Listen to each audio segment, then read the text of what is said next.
Okub's eyes widened in horror. Right there in front of him stood a glowing figure, tall, white, and floating. It had no face, just burning, hollow eyes. It stretched out its arms and groaned in a deep, ghostly voice, "Go back!" Okub tried to run, but his legs gave way. His cutlass slipped from his hand and hit the ground with a thud. He gasped, clutched his chest, and collapsed. The figure suddenly pulled off the white cloth. It was Udoka. His face changed from mischief to shock. "Okube, it's me.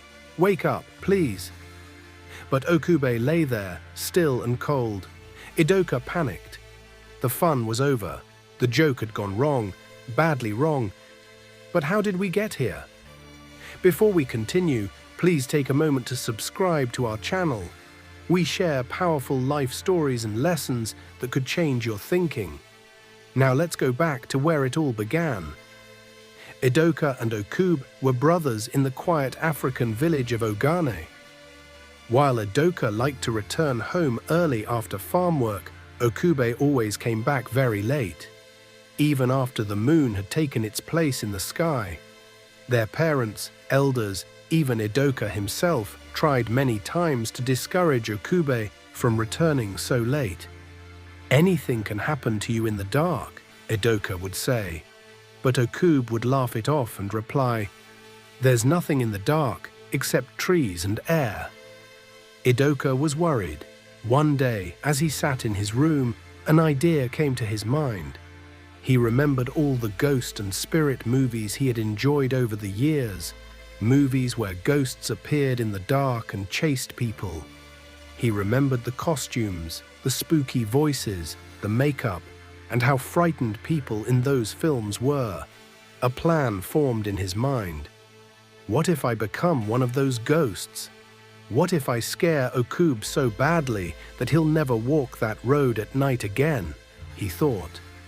He smiled to himself, not knowing that this smile would soon turn into deep sorrow. That evening, Udoka dressed up exactly like one of the ghosts he had seen in a movie.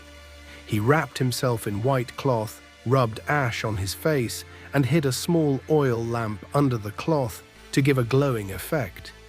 He practiced his groaning voice and waited in the bush path where Okube usually passed.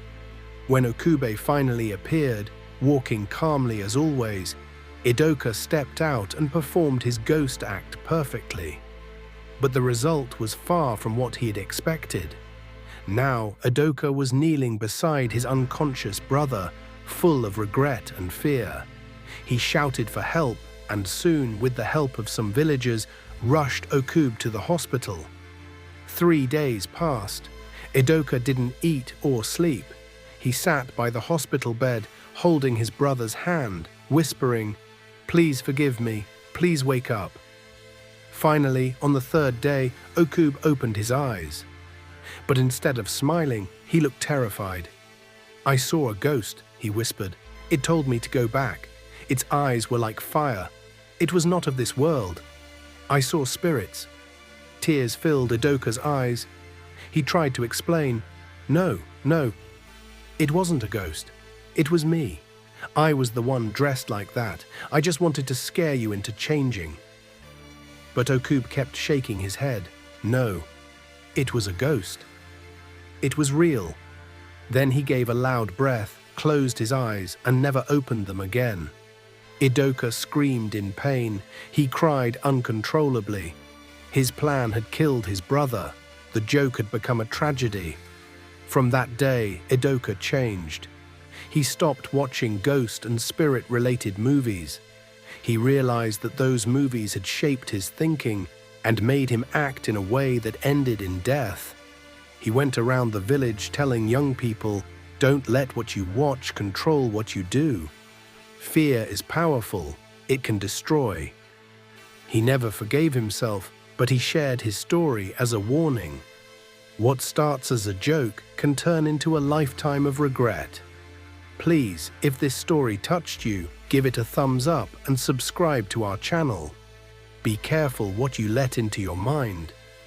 What entertains you today may control your actions tomorrow. Choose wisely. See you in our next story.